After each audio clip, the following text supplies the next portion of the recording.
What's the story, Morning Glory? What is the word, Hummingbird? Thank you so much for clicking on my channel and for joining me for this review of Basketball Wives, Season 10, Episode 15. So let's get started with Brandy and Duffy. So Brandy and Duffy, they are working out together, and Brandy is asking Duffy, when is she going to finally walk down the aisle? And Duffy says that she's taking her time to make sure that Iman is the right one for her. So, if Iman is the right one to be the father of your child, why wouldn't he be the right one for you to marry? Because I would think that you would want to put more thought into who's going to parent your child, who's going to be passing on their genes to your child, who's going to be the father of your child. You'd put more thought into that than who's going to be your partner, because you can switch partners. You know, if it doesn't work out with Iman, you can find somebody else. But once you have decided that this person is going to be the father of my children, that's not interchangeable. That's basically for life. So she puts more thought into who she's going to partner with than she does who's going to father her child. Let's move on to Brooke. Brooke meets up with her father. They talk about her marriage and her husband cheating.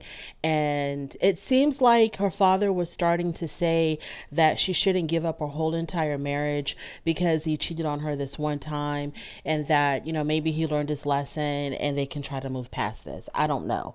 But she does talk about how she wants to get her tattoos removed. The father was in agreement with that. And then we find out that Brooke herself is the product of an affair. Her parents were, well, her father was cheating on his wife with Brooke's mother, and that union produced Brooke. So maybe this is the reason why Brooke is so quick to move on with the divorce and to leave her husband. I don't know if she actually did in real time, but as far as we can see on the show, she's like running to the courthouse to file for this divorce. Maybe that's the reason why. Even though it seems like her father shows an example of someone who cheated, it seems like this one time, I don't know. And obviously he had a child outside of his marriage, but his marriage sustained all of that. And I'm wondering if maybe her father was trying to give her advice, you know, to let her know that a marriage can survive infidelity as long as, you know, the person who did the cheating, I guess, has learned their lesson and won't do it again. But I don't think Brooke wants to hear any of that. Brooke is ready to move on. Moving on from there, we have Jackie. She meets up with Duffy, and she wants to know if Duffy feels like she meddles too much in other people's business. Now, Duffy was extremely diplomatic about it. Duffy said, yes, you do meddle, but I know that you come from a place of caring. So that, you know, kind of softened the blow a little bit with Jackie, and Jackie was okay with that answer. So Jackie tells Duffy that she wants to have one of her good old Ponderosas, where all the women get together and all the women air out their differences in order to just, you know, repair friendships. And she did this before. I don't remember how the first one went, but I do remember how she had called a Ponderosa before when we had Evelyn and Shawnee and all of them. Like I said, I don't remember how it went, but I guess it went well because she wants to do another Ponderosa. Let's move on to Jennifer. Jennifer meets up with Jennifer is mad that Malaysia hung up on her. Okay, because Malaysia and Jennifer have this history, and then they show us, you know, all the flashback scenes of the conflict that has gone on between Jennifer and Malaysia. They show us how Malaysia had cropped it out Jennifer in some social media pictures that she posted with Jennifer in them. She cropped out Jennifer. They showed us that time in Europe a few years ago when Malaysia threw the table at Jennifer. Luckily it missed, but she threw a whole entire table at Jennifer. And when I saw that scene again, it just reminded me how Jennifer just keeps losing, but then she keeps coming back to the show. Because girl, you had someone throw an entire table at you that could have really, you know, knocked you off your socks. And then you had your ex-husband throw that drink in your face. And it's like, girl, you really need to sharpen up on your dodging skills. You dodged that table because Malaysia didn't put enough strength behind it, but you didn't dodge that drink. So I'm just like, girl, you are constantly being embarrassed on this show, but you keep coming back. It's a paycheck, I guess. So Jennifer says that then she tells then she tells British that Malaysia's Atlanta home was foreclosed on. And this is the real reason why she has moved back to LA permanently, because she lost her home in Atlanta. Straight up gossip. And it was a very mean spirited type of gossip. Like, I wouldn't think to myself, oh, this person hung up on me, so now I'm going to, tell all of their financial business, especially since you're hearing all of this financial business from third parties. Because Jennifer said that the word on the street is that Jennifer's house got foreclosed on. Now, that's very easy to look up and very easy to prove. So I'm going to assume that Jennifer's sources did their research before they tattletaled on Malaysia. So I'm just going to assume, I'm going to give Jennifer the benefit of the doubt that this information is correct. But still, I wouldn't feel like, okay, someone hung up the phone on me, someone that I don't even like, that I'm not friends with, they hang up the phone on me, so I'm going to retaliate by talking about how their home went into foreclosure, how they lost their home. I just wouldn't have done that. I mean, it was just too much retaliation for a very minor act that Malaysia did. Let's move on to Duffy. She's talking to Iman, her fiance, and they're talking about marriage. And it seems like Iman is the one that's ready to get married right now, and Duffy's the one that's dragging her feet. And she tells Iman that, she doesn't tell Iman that, I need to see if you're good enough for me to be married to. She tells Iman that he's not motivated. She says when she first met him, he was extremely motivated. He was all about getting the bag, and I guess it was just trying to impress her. But then when they got together and they got settled in their relationship and he knew that he had her, he began to slack off as far as trying to get the bags and trying to make more money and move up in the world. So she tells him that he lacks motivation, and that's a problem for her. And he tells her, everything in this house I pay for. I provide for you. Everything in here I've paid for. And she says, yeah, that's fine that you are a provider. That's fine. I have no issue with you, in that department, you being a good provider, but I need more from you. I need you to shoot for the sky. I need you to, be on my level as far as having this desire to constantly make more and more and more and more money. She says that she's trying to give her children generational wealth. And he kind of was like, okay, maybe that's just not me. Maybe I'm just not that type of person because I'm happy where I'm at in my life. And true enough, not everybody is going to be a CEO. Not everybody can be, the Bill Gates, the Jeff Bezos. Not everybody can be that, not to say that they're not able to or that there's no room for them at the top. Not everybody wants that out of life. Some people are okay with making enough to provide and make it enough to enjoy your life, take a couple of vacations a year, put a little bit of money in your savings account, and they're good with that. They're not trying to become multi-gazillionaires.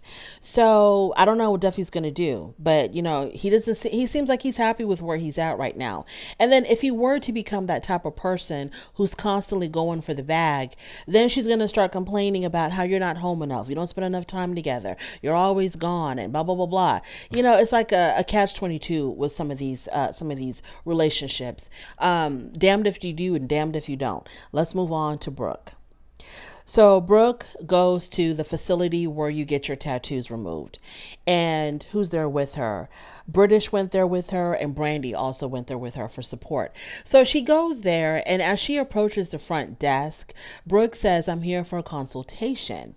But she already has, it looks like it was the numbing cream on her tattoo, because she has a tattoo like on her shoulder up here, like somewhere around here. She has her tattoo where it says Mrs. S. Robinson.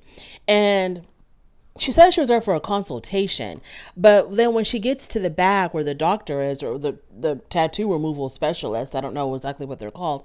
When she gets back there with the person who's going to remove the tattoo, there's no consulting. He starts lasering.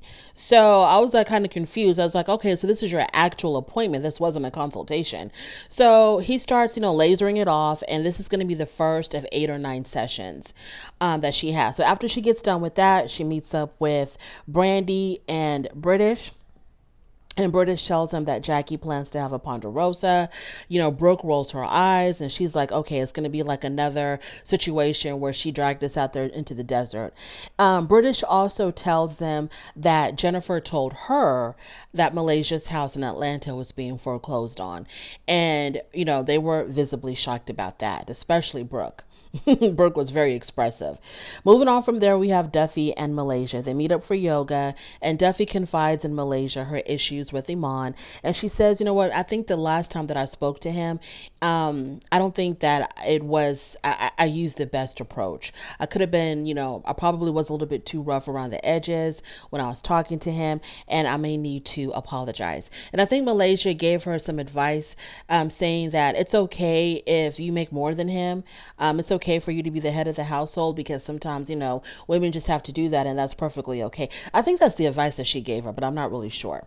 Let's move on to Jackie. So Jackie, we see her, she's in a home, and she's in a house, and she's calling someone, and she's talking about repainting the house.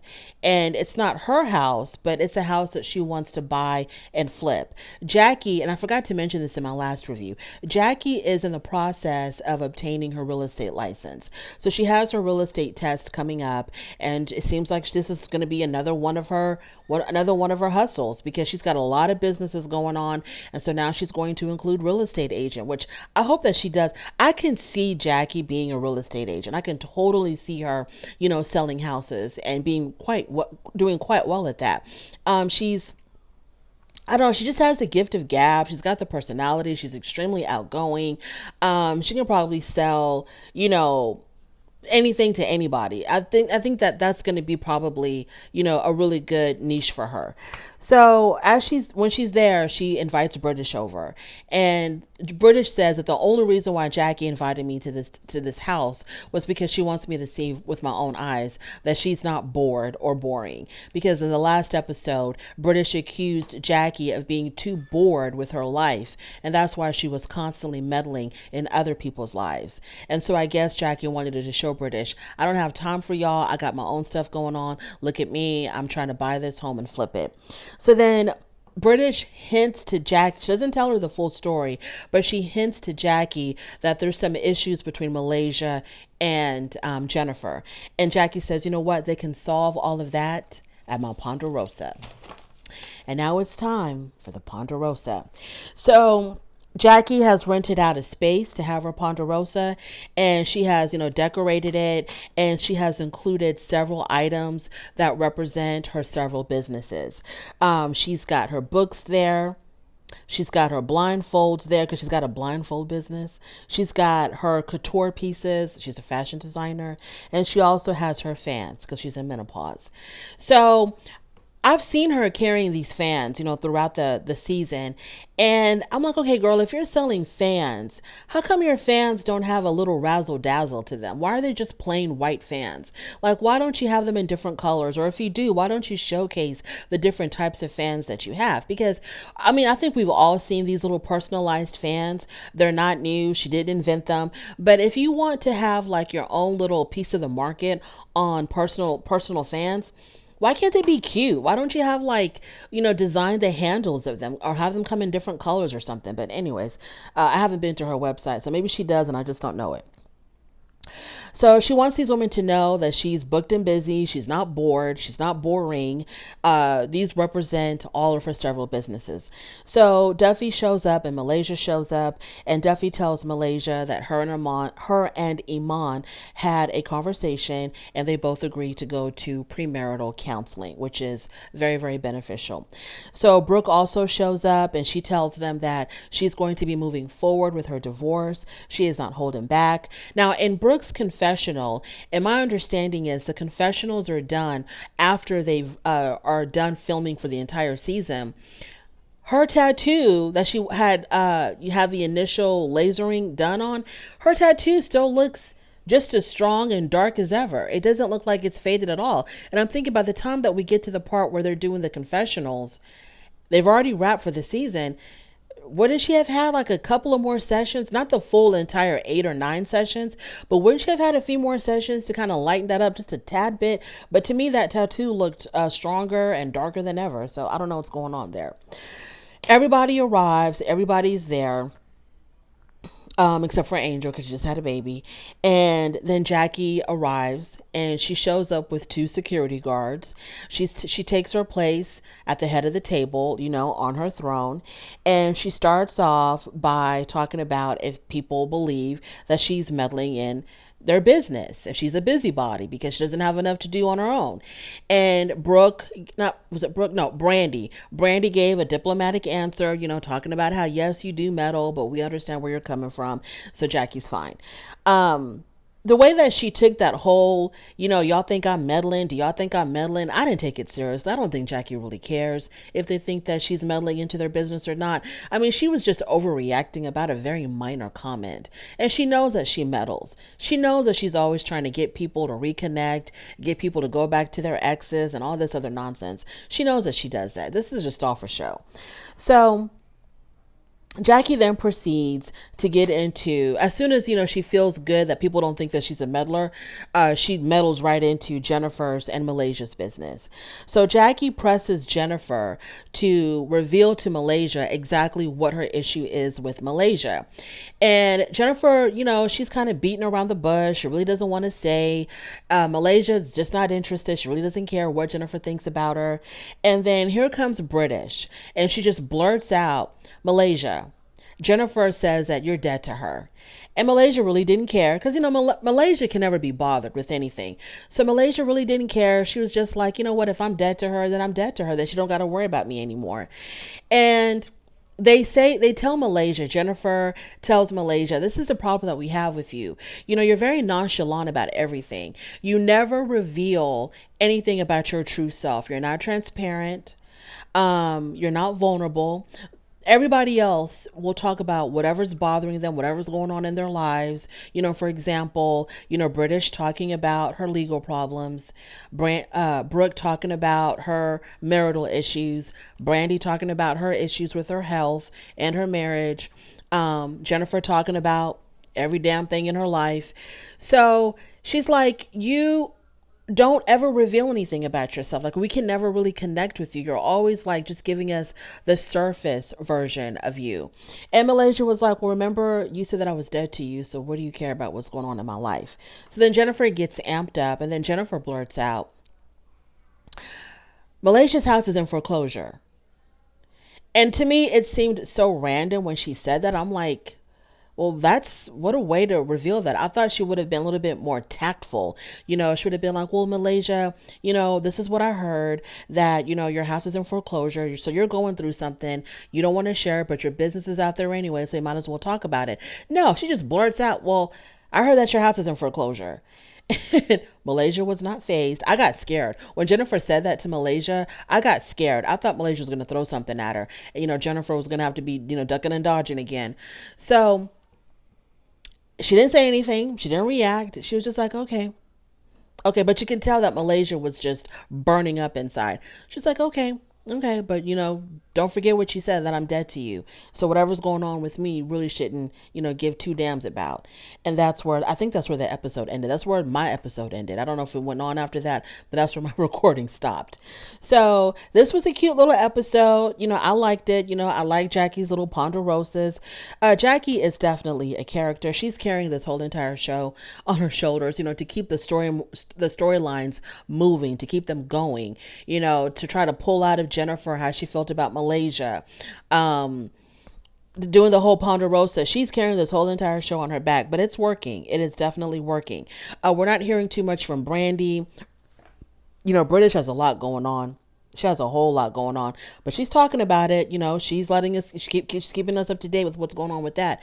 And I know Jennifer's Jennifer, and who else? Brooke. Yeah, she's definitely keeping us up to date. Malaysia has not said one word about the real reason why she left Atlanta to come to California. Hasn't talked about none of that. And I'm like, girl, if you're not willing to see, the thing about Malaysia, and I don't remember if she was always like this, but the thing about Malaysia is she is very surface. She doesn't want to talk about her problems or her issues. She said at the Ponderosa, she says, I'm the kind of person where I don't talk about my problems. I'm just not that type of person. If I have issues, if I have a problem, I deal with them on my own, and then I find a way to solve them on my own. And once they're solved, I come back bigger and better. So, or better and stronger, whatever she said. So I'm just not that girl to do that, to like, get in a group setting and reveal to all of you my deepest, darkest secrets and all of my problems. That's just not my type.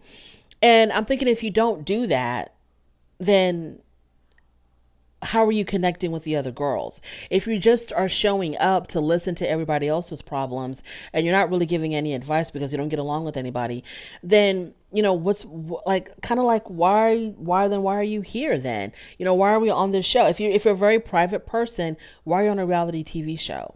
And I don't remember if Malaysia was always like that. Well, she does talk about, not necessarily with the girls, but, she does talk about her issues with her ex and him not paying child support and taking him to court. She does talk about that, but it's away from the other women. And, the other women, I guess they're trying to connect with her and they just can't. Whatever. That's my little review of Basketball Wives. Thank you so much for joining me. Really do appreciate it. On your way out, don't forget to rate the video if you like this content. Go ahead and subscribe, and I will definitely talk to you later. Bye.